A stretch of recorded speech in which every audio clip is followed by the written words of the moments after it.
Here are some things I don't care about as a mom of a 14-year-old and a 16-year-old.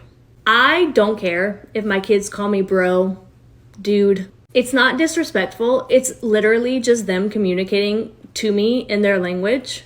Now, granted, if they were actually being disrespectful and they were like, dude, why do I have to do this? You suck. Like, that's a different thing. But just being like, bro, look at this video.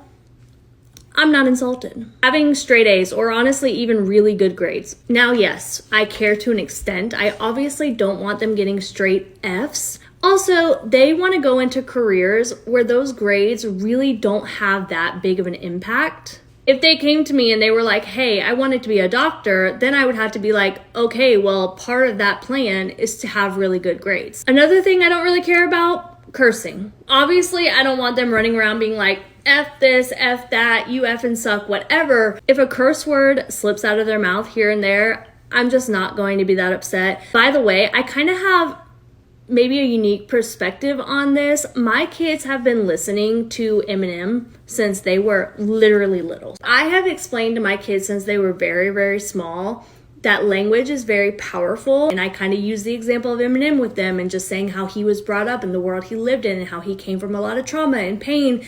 And that's how he chooses to express himself. So I don't automatically look at cursing and think that you are lesser of a person just because bad words are coming out of your mouth. Their rooms don't need to be clean. Every once in a while, I say, hey, pick up your room today. I don't want it to be filthy. And it's more about like, there's no food. Like, don't leave food in your room. Don't leave soda bottles or whatever.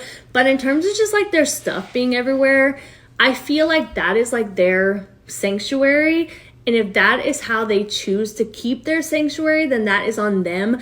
I don't think that that is teaching kids to be nasty. My kids see me clean my house every single day. So you're telling me that if I let them have a dirty room, that's like what's going to stick in their mind, but they're not going to take in every single day of their life watching mom clean and keep a clean house?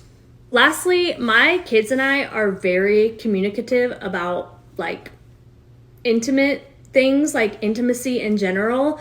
Now, obviously, I don't expect them to like sit around telling me all their like dirtiest secrets and whatever, but I am really of the belief that the more you make something taboo and shameful, the more likely they are to put themselves in dangerous or unhealthy situations. I would rather have my kids being protected and safe than clouded in shame and secrecy.